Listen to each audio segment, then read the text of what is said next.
अस्सलाम वालेकुम व्यूअर्स, कैसे हैं आप सब। हम उम्मीद करते हैं कि आप सब खैरियत से होंगे और हम आपके दिन को खुशगवार बनाने के लिए लेकर आए हैं आपका फेवरेट सिलसिलेवार नावल तेरी आरज़ू में खाक हुए की एपिसोड 14, जिसको आपके लिए तहरीर करी है कंवल अकरम।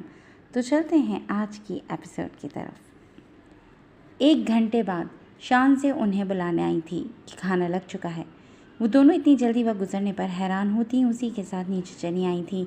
उनको साथ साथ नीचे उतरते देखकर सबकी निगाहें उन पर उठी थीं। वो सब डिनर के लिए डाइनिंग रूम में जमा हो गए थे। खाने के दौरान ज़्यादा बातें नहीं हो पाई थीं कि खाना खामोशी से ही खाया जाता है। इरहा मरियम बेगम के साथ बिराजमान थी, जबकि उसके बिल्कुल सामने मिरहा और अरशमान एक दूसरे के बराबर बैठे थे। इरहा की दूसरी जानिब अफरासियाब और उसके साथ शानज़ मौजूद थी। बाकी सब भी आगे पीछे बैठे हुए थे। खाने के दौरान वक्तन फ़वक्तन शानज़ की आवाज़ें गूंज रही थीं, जो शाज़िल और अपने माँ बाप से बार बार कोई बात कर रही थी। अरशमान की नज़रें कई बार इरहा पर उठी थीं, मगर हर बार ही उसकी नज़रें झुकी हुई पाईं। वो दिल महसूस कर रह गया था।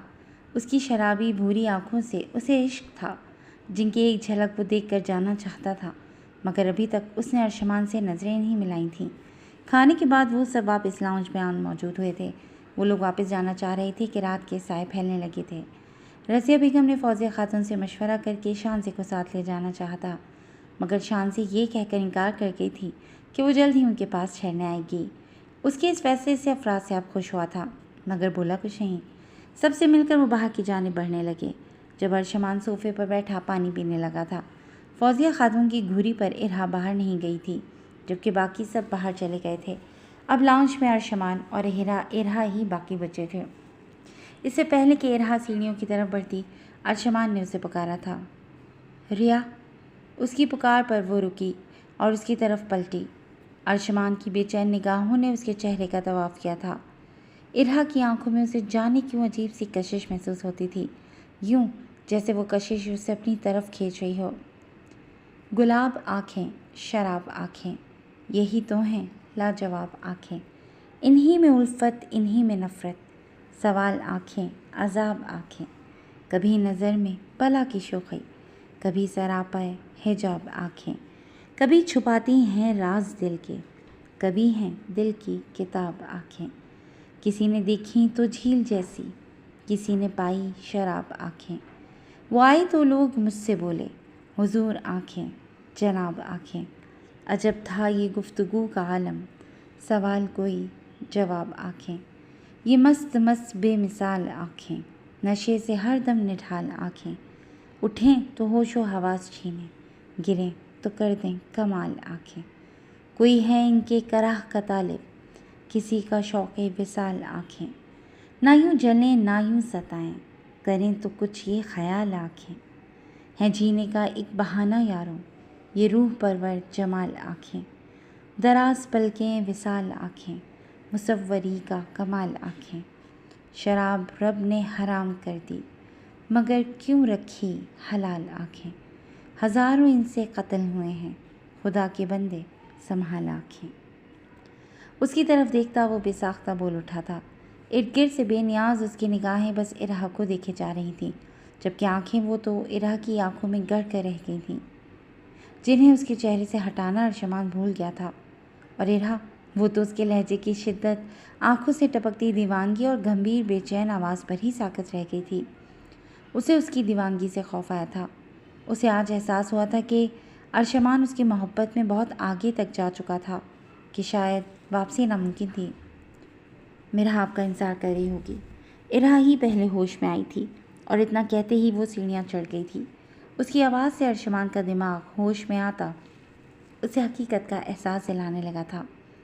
ये वो क्या करने जा रहा था? ऐसा कैसे कर सकता था वो तो सब कुछ कबूल कर अब मिरहा के साथ अपनी ज़िंदगी शुरू करने जा रहा था ना। तो फिर अभी उसने ऐसा क्यों किया? उसने तो इरहा से कहा था कि वो कभी उसे तंग नहीं करेगा। फिर वो कैसे उसकी तड़प और अजियत में इजाफा कर सकता था? क्यों वो उसके साथ अपने ज़ख्मों को भी उधेड़ कर उन्हें नासूर बनाने पर तुला था? वो इन सोचों की अलगार में पागल होता बाहर की जाने बढ़ा था। उसे खुद पर गुस्सा आ रहा था, मगर वो भी क्या करता। उसका दिल इरहा को देखते ही बेख्तियार हो जाता था, जो ये भी भूल जाता था कि वो उसको पा नहीं सकता। वो उसकी हकीकत भूल जाता था कि उसने तो दिल से मोहब्बत की थी, जिसे वो चाहकर भी झुठला नहीं पा रहा था। वो खुद को कंपोज करता बाहर आया तो सब खड़े एक दूसरे से मिल रहे थे। किसी ने भी उसके देर से बाहर आने पर सवाल न उठाया था, ना ही किसी के चेहरे से उसे ऐसा कोई तासुर मिला था जिस पर वो पुरसुकून हुआ था। सबसे मिलकर वो गाड़ियों में बैठते घर को रवाना हुए थे। अफरासियाब सबको लिए घर के अंदर की जाने बढ़ गया। इस वक्त वो अपने कमरे में बेड पर बैठा लैपटॉप पर कोई काम कर रहा था। सबके जाने के बाद वो लोग भी आराम के घर से कमरे में चले आए थे। शान से इस वक्त ड्रेसिंग रूम में कपड़े बदल रही थी। अभी वो अपने काम में मसरूफ़ ही था जब ड्रेसिंग रूम का दरवाज़ा खुलने की आवाज़ पर उसने नज़र उठाकर उस जानिब देखा। डार्क पर्पल कलर का नाइट ट्राउज़र शर्ट पहने वो बालों को जोड़े में बांध रही थी। दुपट्टे से बेनियाज वो अब आईने की जानिब बढ़ रही थी। अंदाज ऐसा था जैसे उसके अलावा कमरे में कोई भी मौजूद ना हो। अफराज से अपने लैपटॉप को बंद करते दिलचस्पी से उसके अंदाज मुलाहिजा किए थे। जब ड्रेसिंग स्टूल पर बैठी अपने चेहरे पर कोई लोशन लगा रही थी, वो ज़ेरे लब मुस्कुराता उसके करीब पहुंचा तो उसने आईने में नज़र आते अपने पीछे खड़े अफराज से आपके अक्स को देखकर भवें उचकाईं, जैसे पूछ रही हो क्या है। दुपट्टा कहाँ है तुम्हारा? उसने संजीदगी से पूछा था। इसके साथ दुपट्टा नहीं होता अफरासियाब। उसने जैसे अफरासियाब के इल्म में इजाफा किया था। तो कोई और ले लो, और दुपट्टे तो होंगे ना तुम्हारे पास। अफरासियाब जाने क्या चाह रहा था। मगर यहाँ कौन है जिससे पर्दा करूँ? मुझे दुपट्टे के बगैर सोने की आदत है, शामज़े ने नाक चढ़ाते कहा था। मैं हूँ यहाँ। अफरासियाब ने अपनी तरफ इशारा किया तो वो आईने से ही उसे देखने लगी। आप तो शौहर हैं, और शौहर लिबास होता है जिससे पर्दे की कोई तुकी नहीं बनती। बाहर लेती हूँ ना दुपट्टा, शानज़े ने सादगी से कहा तो एक भरपूर मुस्कुराहट ने अफरासियाब के होठों पर बसेरा किया। उसने झुककर शानज़े के सर पर होठ रखे थे। नायाब चीज़ें हमेशा पर्दे में ही अच्छी लगती हैं। मुझे खुशी होगी कि तुम बाहर खुद को ढाँप कर निकलो। वो जो अफरासियाब की हरकत पर सटपटाई थी, उसकी बात सुनकर सर हिला गई। मुझे खुशी है कि तुमने इरहा को ना सिर्फ समझा, उससे दोस्ती की, बल्कि सबके सामने उसे डिफेंड भी किया। क्या मैं उम्मीद रखूं कि तुम हमेशा उसका दिफा करोगी? अफरासियाब ने इस्तफसार किया। कि क्या वो मेरी बहन है, और एक बहन हमेशा अपनी बहन का दिफा करती है। शानज़े के जुमले ने अफरासियाब के दिल में उसका मुकाम मज़ीद बढ़ाया था। तुम मेरे लिए खुदा का इनाम हो। उसे बाजू में उठाकर वो बेड की जाने बढ़ते हौले से बोला था। उसकी बाहों में मौजूद शानज़े बौखला कर रह गई थी। मैं चली जाऊंगी, वो गड़बड़ाती बोल उठी थी, मगर अफरासियाब ने उसे बेड पर बिठा कर ही सांस लिया था। कल से तुम कॉलेज जाओगी, पिक एंड ड्रॉप मैं खुद ही करूँगा। तुम्हें किसी चीज़ की ज़रूरत हो तो बता देना। अफरासियाब ने उसका गाल थपथपाते कहा तो वो सर हिला गई। अफरासियाब, वो आंखें अभी मूंद ही पाई थी कि एकदम उसकी कमर अफरासियाब के सीने से जा टकराई थी। अफरासियाब उसे खींच कर अपने हसार में कर चुका था और इस अचानक उस्ताद पर वो बौखला कर चीख उठी थी। मोहब्बत फूल है जाना, कहो तो फूल बन जाऊं, तुम्हारी ज़िंदगी का एक हसी उसूल बन जाऊं। सुना है रेत पे चल के तुम अक्सर महक जाते हो, कहो तो अब की बार मैं ज़मी की धूल बन जाऊं। बहुत नायाब होते हैं जिन्हें तुम अपना कहते हो, इजाज़त दो कि मैं भी इस कदर अनमोल बन जाऊं। अफरासियाब का भारी गंभीर लहजा उसके हाथ पांव फुला गया था। उसका दिल एक अलग ही लय पर धड़क रहा था, यूं जैसे पसियाँ तोड़कर बाहर आ जाएगा। ढोल के जैसे थप थप करती उसके दिल की धड़कन उसके कानों में गूंज रही थी। हलक अलग खुश हुआ पड़ा था और आंखें फैल सी गई थीं। दिल में एक अजीब सा खुशगवार सा एहसास जागा था जो उसके दिल को भला सा लग रहा था। मुझे शान से अफरासियाब से मोहब्बत होने लगी है। अफरासियाब की सरगोशी उसके कान में गूंजी तो वो आंखें मीच गई। नींद आई है, वो बमुश्किल बोलती अपना मुद्दा सुना गई तो वो उसके लड़खड़ाते लहजे पर मुस्कुराया। सो जाओ, मैंने कब मना किया? अफरासियाब ने मुस्कुराते लहजे में कहा तो वो चिढ़ गई। ऐसे कैसे सोऊं? चिढ़ कर सवाल किया। अब आदत डाल लो मेरी पनाहों में सोने की, क्योंकि आज से मेरे कंधे ही तुम्हारे तकिए हैं। वक्त देने की बात की थी, दूर रहने की नहीं। अफरासियाब ने दिल फरेबी से कहा तो वो उसे अपने करीब तर महसूस करती आंखें मूंद गई कि उसे सच में नींद आ रही थी और अफरासियाब से बहस करने का उसमें याराना था। उसकी जानिब से कोई जवाब ना पाकर अफरासियाब ने मुस्कुराते खुद भी आंखें बंद की थीं कि नींद की देवी तो उस पर भी मेहरबान हो रही थी। घर पहुंचने के बाद जहां बाकी सब लोग अपने अपने कमरों में जा चुके थे, वहीं अर्शमान अपने दिल की दगरगूं हालत से परेशान स्टडी रूम में जाकर बंद हो गया था। सोफे की पुष्ट से टेक लगाए वो आंखें मूंदे खुद को ढीला सा छोड़ चुका था। इरहा को देखते ही वो बेख्तियार हो जाता था और इस बेख्तियारी को रोकने का एक ही रास्ता था कि वो उसका सामना ही ना करे। ना वो सामने आएगी, ना वो यूं बेख्तियार होकर उसे और खुद को तकलीफ़ पहुंचाएगा। उसने फैसला किया था कि वो कभी उनके घर नहीं जाएगा। जाने वो इस फैसले पर कायम रह पाता या नहीं, मगर फैसला तो कर चुका था और निभाने की तौफीक भी खुदा दे ही देता। कितनी ही देर वो यूं ही बेसुध पड़ा रहा।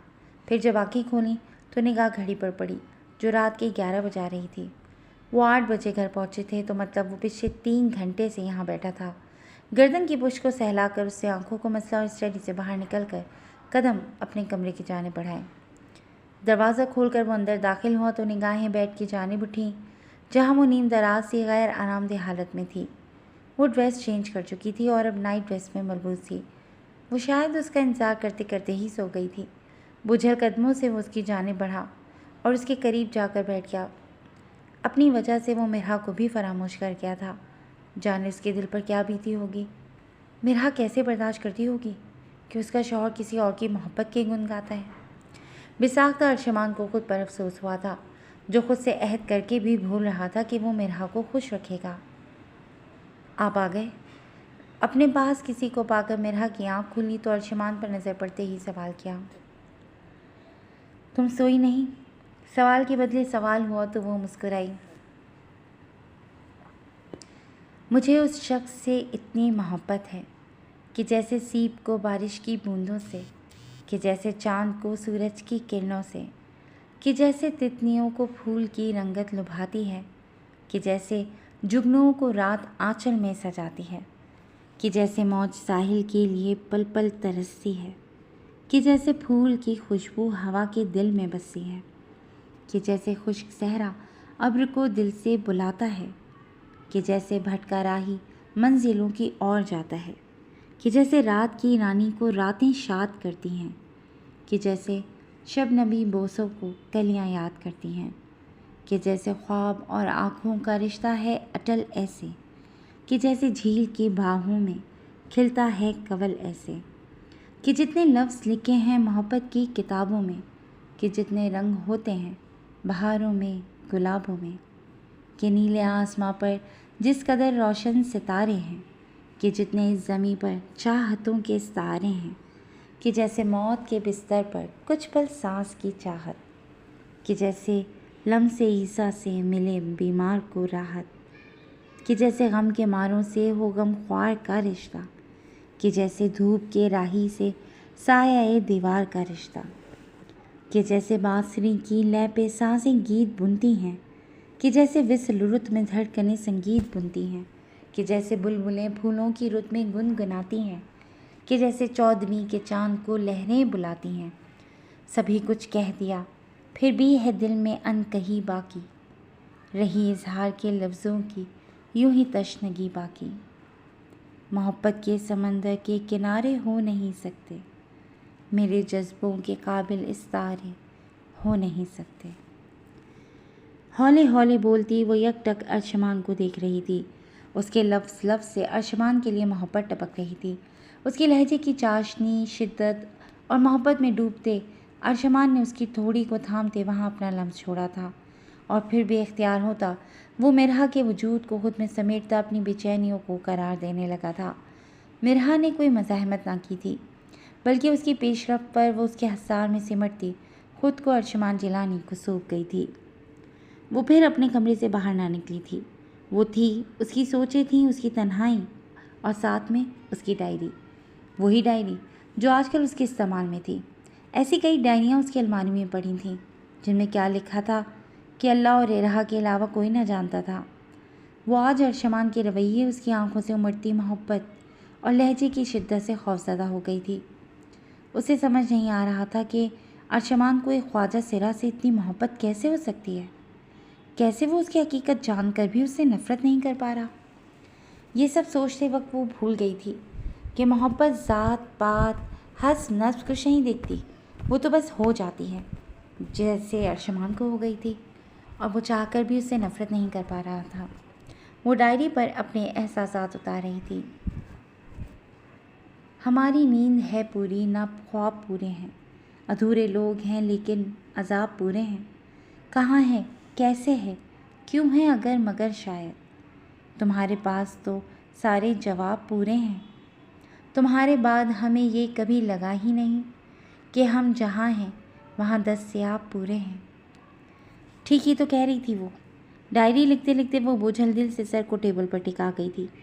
वो थक गई थी इस ज़िंदगी से, इस मुआशरे से, जहाँ कदम कदम पर उसे अपने बर्बाद होने का ख़तरा रहता था, जहाँ उसे सबसे बच बच कर चलना था कि कोई उसका फ़ायदा न उठा ले। आज तक वो महफूज थी, मगर जाने क्यों उसका दिल आने वाले वक्त के लिए हौल रहा था। ऐसा लग रहा था कि कुछ बुरा होने वाला है, मगर क्या ये उसकी समझ में नहीं आ रहा था। उसे अर्शमान की मोहब्बत ने थका दिया था कि अब वो अपनी ज़िंदगी से ही बेजार नज़र आती थी। उसने अर्शमान की मोहब्बत को अपने दिल में कैद कर लिया था, मगर अर्शमान का अंदाज़ उसे दहला गया था। वो चाहती थी कि वो मिरहा के साथ एक नई ज़िंदगी की शुरुआत करे, ना कि उसका जोग लेकर बैठ जाए। आने वाली ज़िंदगी रंग तो दिखाने वाली थी। अब ये रंग अच्छा था या बुरा, ये तो वक्त ने ही बताना था। ज़िंदगी यूं ही गुजरने लगी थी। अफराज साहब की कंपनी में हर शख्स को इरहा की हकीकत का पता चल गया था, जिस पर उन्होंने मुराद साहब और अफराज साहब से हमदर्दी के बहाने उनका मजाक बनाने की कोशिश की थी, मगर अफराज साहब ने उन्हें अच्छे से उनकी हद बावर करवा दी थी और उन्हें मुक्की खानी पड़ी थी। वो इरहा पर किसी की तमस्खुराना नज़र बर्दाश्त नहीं कर सकता था। तभी दो टोक कह दिया था कि जिसे उसकी बहन से मसला है वो नौकरी छोड़ दे, और नौकरी तो कोई नहीं छोड़ना चाहता था। तभी ये बात जल्द ही दबती चली गई। अर्शमान और मिरहा की अज़वाजी ज़िंदगी का आगाज़ हो चुका था और वो एक साथ खुश थे। अर्शमान मिरहा का भरपूर ख्याल रखता था और मिरहा भी अब उसके हर अंदाज को समझने लगी थी। अर्शमान इरहा को भूल तो नहीं पाया था, मगर ख़ुद को मिरहा का आदी बनाने लगा था। इरहा उनको खुश देखकर मुतमईन थी।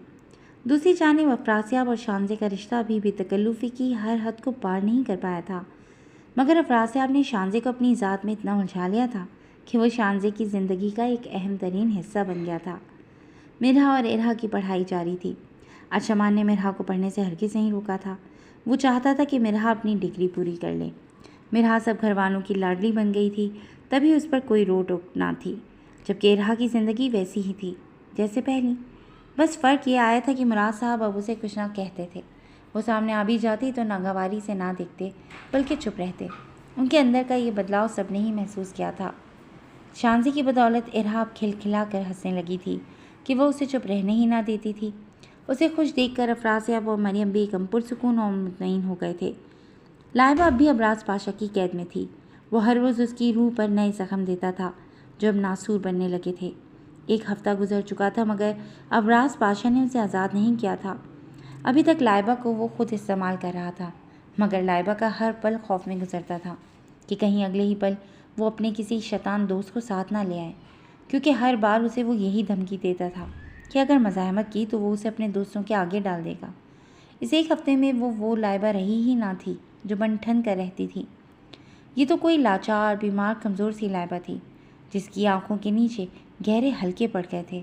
खौफ से जीते चेहरा सर्द पड़ गया था। शाजी ने लाइबा को मुर्दा तस्वुर कर लिया था, मगर अर्शमान अब भी उसकी तलाश में सरगर्दा था। रज़िया बेगम लाइबा की परेशानी में बीमार रहने लगी थी, जबकि उनकी हालत को बिगड़ता देखकर बाकी सब भी परेशान हो गए थे। वो ऑफिस से सीधा शानजे के कॉलेज जा रहा था ताकि उसे पिक करके घर ड्रॉप कर सके। अफराज साहब की अर्शमान के साथ ही एक और कंपनी के साथ मुश्तरका मीटिंग थी, तभी वो जा नहीं पाया था। अभी वो गाड़ी से निकलकर कॉलेज के अंदर जा ही रहा था जब सामने से आती एक लड़की से उसकी ज़ोरदार टक्कर हुई। उसने उसे संभालने के लिए हाथ नहीं बढ़ाया था, तभी वो अब ज़मीन पर पड़ी थी। शाजी ने घूर कर उस लड़की को देखा था जिसका हिजाब में ढका चेहरा ज़मीन की तरफ था। मान वो कोहनियों के बल उठी थी।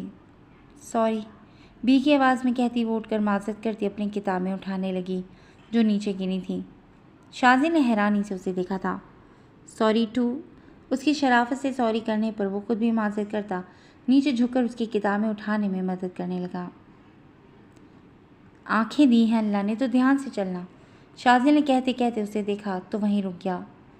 गोल मटोल चेहरा, गंदमी रंगत, काली गहरी बड़ी बड़ी आँखों पे गोल ही फ्रेम का चश्मा लगाए, चेहरे पर मासूमियत और आंखों में आंसू लिए वो उसको बात मुकम्मल करने का मौका नहीं दे पाई थी। उसकी सख्ती से कही जाने वाली अधूरी बात का उसने कोई जवाब न दिया था।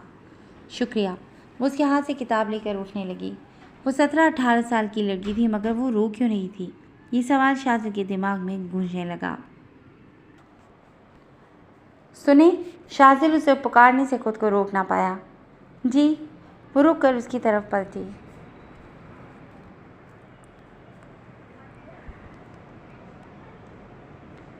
सियाह आंखें सुर्ख हो रही थीं। रो क्यों नहीं है?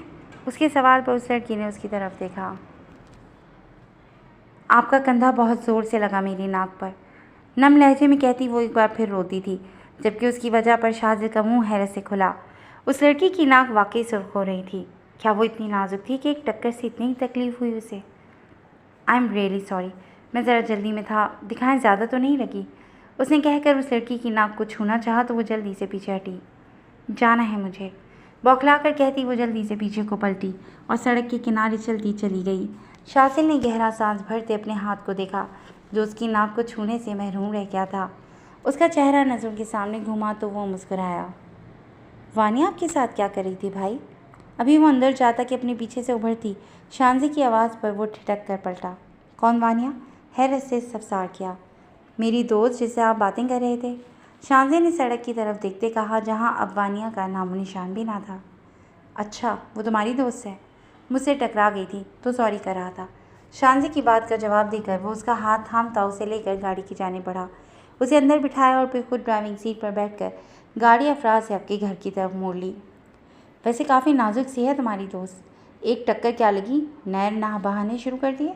शांजी ने सरसरी से अंदाज में तबसरा किया तो शांजी अफसरदा सा मुस्कुराई। बहुत हसास है वो, छोटी छोटी बातों को दिल पर ले लेती है और रोने लगती है। बिल्कुल छुई मुई है मगर बहुत खालिस। शांजी के लहजे में उसके लिए मोहब्बत थी। इंसान को इतना भी कमज़ोर नहीं होना चाहिए, शाजिल ने कहा था। नज़रों के सामने अभी भी वो गहरी काली आंखें घूम रही थीं। इंसान कमज़ोर नहीं होता बल्कि उसके हालात उसे कमज़ोर बना देते हैं। वानी को भी हालात ने ऐसा बना दिया है। शांजी ने बताया तो शाजिल ने उसे देखा। ऐसे क्या हालात हो गए जो वो यूं बंद हो गई? शाजिल पूछे बिना रह नहीं पाया था। उसके सफसार पर शांजी ने चौंक कर उसे देखा, मगर उसका ध्यान ना होने पर दोबारा गोया हुई। वो 2 बहनें थीं, कोई भाई नहीं था उनका। उसके बाबा जेंट्स पैंट्स की फैक्ट्री में प्रेसिंग का काम करते थे और माँ सिलाई कढ़ाई करके पैसे कमाती थी। दोनों बहनों को लाडों से पाला था। वानिया की बड़ी बहन सानिया उससे 2 साल बड़ी थी।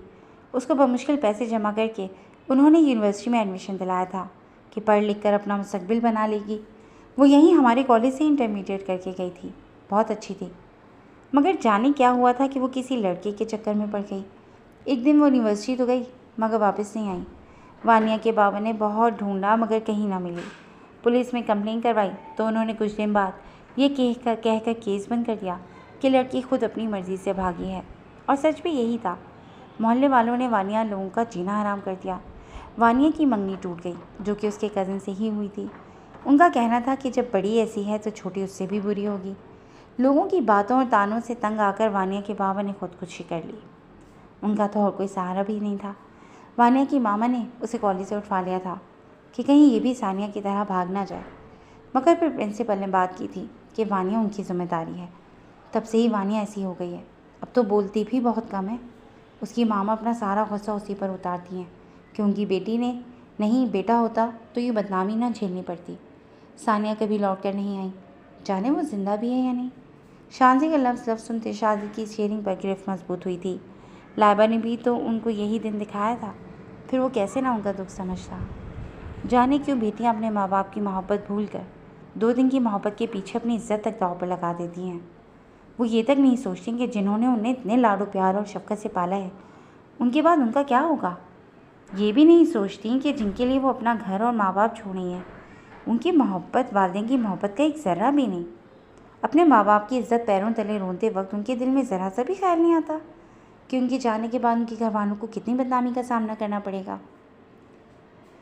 उनके किए की सज़ा उनकी छोटी बहनों के किरदार को निशाना बनाकर दी जाएगी। वो ये भी नहीं सोचती कि जिस मोहब्बत के लिए वो इतने सारे प्यार करने वाले रिश्ते ठुकरा रही हैं वो मोहब्बत पायदार भी है या नहीं।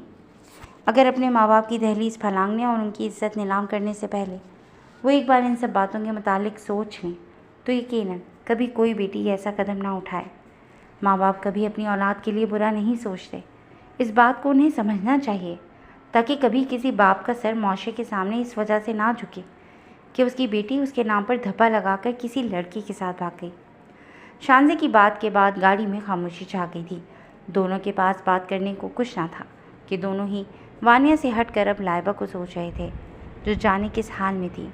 मगर शानज़े के बरक्स शासिल की सोचों में कहीं ना कहीं वो काली आंखों वाली वानिया मौजूद थी, जो उसके दिल को अपना सीर कर गई थी। मगर फ़िलहाल वो अपने दिल में पनपते एहसास को हमदर्दी से तोल रहा था। मीटिंग अटेंड करके वो लोग ऑफिस से बाहर निकले थे। अर्शमान और अफरासियाब अपनी अपनी गाड़ियों में घर जाने वाले थे। अभी वो पार्किंग में पहुंचे ही थे जब अर्शमान का फ़ोन गुनगुनाया। ये उसी का फ़ोन था जिसे उसने अबराज पाशा के पीछे लगाया था। जल्दी से फ़ोन कान को लगाता वो दूसरी तरफ की बात सुनने लगा था। अफरासियाब रुक कर उसके चेहरे के बदलते तासुरात को देख रहा था। तुम पुलिस को इतला दो, मैं बस पहुँचा हूँ, अर्शमान कहकर तेज़ी से गाड़ी की तरफ बढ़ा तो अफरासियाब तीर की तेज़ी से उस तक पहुँचा। अर्शमान भाई, क्या बात है, आप परेशान लग रहे हैं। अफरासियाब ने उसके कंधे पर हाथ रखकर पूछा तो वो रुका। लाइबा का पता मिल गया है, वहीं जा रहा हूँ। जाने क्यों अर्शमान को अफरासियाब के सामने ये बात करते शर्मिंदगी हुई थी। मैं आपके साथ चलता हूँ, अफरासियाब ने कहकर उसकी गाड़ी का दरवाज़ा खोला। मगर तुम, अर्शमान कहते हुए रुका। वो मेरी बीवी की बहन है और मेरी बहन की नंद भी। आपका अकेला जाना ठीक नहीं, इसलिए मैं आपके साथ जा रहा हूँ, अफरासियाब ने कहकर उसे गाड़ी में बिठाया और फिर खुद भी बैठकर गाड़ी स्टार्ट करता अर्शमान के बताए हुए पते की तरफ गाड़ी दौड़ाने लगा। अगले पौने घंटे में वो उस अपार्टमेंट के सामने खड़े थे जो एक कॉलोनी में था। आसपास कई घर थे और वो अपार्टमेंट भी बहुत खूबसूरत था। हमें एहतियात से काम लेना होगा, अफरासियाब ने कहा तो अर्शमान सर हिला गया। उसके मुखबर ने इतला दी थी कि अबराज पाशा को इस अपार्टमेंट में जाते देखा गया है, वो भी हमेशा रात के वक्त, जिसकी वजह से ये बात पहले उसके इल्म में नहीं आई थी और जब आई तब वो अर्शमान को बता चुका था। अब भी उसके मुखबर ने इतला दी थी कि वो यहाँ पर आया है और ये सुनते ही अर्शमान भी यहाँ आ गया था। अफरासियाब और अर्शमान ने आगे बढ़ते 3 फुट की जाली की दीवार फलांगी और घर के सहन में कूदे। घर के अंदरूनी दरवाजे के करीब पहुंचकर अफरासियाब ने बैल बजाई थी। तकरीबन 10 मिनट बाद उन्हें कदमों की चाप की आवाज़ सुनाई दी। अगले लम्हे दरवाज़ा खुला तो अबराज पाशा की शक्ल दिखाई दी। इससे पहले कि अबराज कुछ समझता, अर्शमान का एक घूंसा उसके नाक की हड्डी तोड़ गया था। वो कराह कर पीछे को हुआ था। अर्शमान ने उसे संभलने का मौका भी नहीं दिया था और उसे लातों घूंसों पर रख लिया था। अफरासियाब उसे अबराज से भिड़ता देखकर अंदर मौजूद कमरों का जायज़ा लेने लगा था, जो तादाद में 3 थे। 2 रिहायशी कमरे और एक गेस्ट रूम। अपने पीछे उसे अबराज पाशा की चीखने चिल्लाने की आवाज़ें साफ सुनाई दे रही थी। अभी वो सामने वाले कमरे में घुसा कि दरवाज़ा खुला और कोई दरवाजे के फ्रेम में उभरा। उस वजूद को देखकर अफरासियाब अपनी जगह पर जमकर रह गया। बिखरे बाल, लाल मतोरम आँखें, जर्द रंग, नीलो नील चेहरा, आँखों के नीचे गहरे सियाह हल्के, बिखरे बाल और निढाल सा सरापा लिए वो कोई और नहीं, लाइबा जिलानी थी, जो इस वक्त नाइट ट्राउज़र शर्ट में मलबूस थी। ये वो मकरून नकचढ़ी लाइबा हरगिज़ नहीं थी जिससे उसकी शादी होने वाली थी। ये तो कोई कमज़ोर सा हड्डियों का ढांचा थी जिसे देखकर वो अफसोस का शिकार हुआ था। अफरासियाब, कपकपाती आवाज़ में कहकर वो लड़खड़ाते कदमों से उसकी तरफ बढ़ी थी। बंजर वीरान आँखों में उसे देखकर एक आस जागी थी कि शायद उसको अपनी जात मिल जाए। अफरासियाब उसे लड़खड़ाते देखकर तेज़ी से उसकी जाने बढ़ा था। लाइबा उसका सहारा पाते ही उसके सीने से लगी थी और फूट फूट कर रोने लगी। अफरासियाब के हाथ पांव फूल गए थे। उसकी गर्दन और हाफ स्लीव से झांकते बाजों पर मौजूद खराशियों से बता गई थी कि वो यहाँ किस हाल में है। उसे लाइबा के फैसले पर अफसोस हुआ था, जो मोहब्बत में अंधी होकर खाई में कूद गई थी। उसने जल्दी से अपना कोट उतारते लाइबा को ढका था कि उसके बरहना बाजू छुप से गए थे। लाइबा अभी भी ज़ारो कतार हो रही थी और अफरासियाब से अलग होने को तैयार न थी। तभी अबराज को अच्छी तरह पीट कर बेहोश करके अर्शमान उनकी जानिब आया था। लाइबा को देखकर उसका दिल खून के आंसू रोया था। अफरासियाब ने लाइबा को अर्शमान के हवाले किया तो लाइबा ने सुर्ख सूझी खौफ भरी आँखें अर्शमान की तरफ उठाईं, मगर अर्शमान के चेहरे पर कोई गुस्सा ना था, ना ही नफरत। वहाँ बस बहन की मोहब्बत थी। तभी वो उसके सीने में छुपी थी, मगर रोना अब भी जारी था। वो उसे हौसला दे रहा था। जब उसके मुखबर के साथ पुलिस भी अंदर आई। लहूलुहान और बेहोश अबराज पाशा को वो उठाकर अपने साथ ले गए थे। अर्शमान को अफराद से अपने लाइबा के साथ घर भेज दिया था, जबकि खुद बाकी की कार्रवाई के लिए पुलिस वालों के साथ थाने चला गया था। अबराज पाशा के ठाठ देखकर उसे समझ आ गया था कि वो कोई छोटे ख़ानदान से नहीं बल्कि कोई अमीर ज़्यादा है, जिसके खिलाफ केस लड़ना बहुत मुश्किल होने वाला था। मगर उसने सोच लिया था कि वो अबराज को सज़ा दिलवा कर रहेगा ताकि वो किसी और की ज़िंदगी बर्बाद ना कर पाए। जी दोस्तों, कैसी लगी आपको आज की एपिसोड? यकीनन पसंद आई होगी और आपको लाइबा का अपनी फैमिली से मिलना भी पसंद आया होगा। तो जानने के लिए कि आप लाइबा को उसके घर वाले कबूल करेंगे या नहीं, तो आपको इंतज़ार करना पड़ेगा न्यू एपिसोड का, जो बहुत जल्द हम लेकर आएंगे। Till then take care and अल्लाह हाफ़िज़।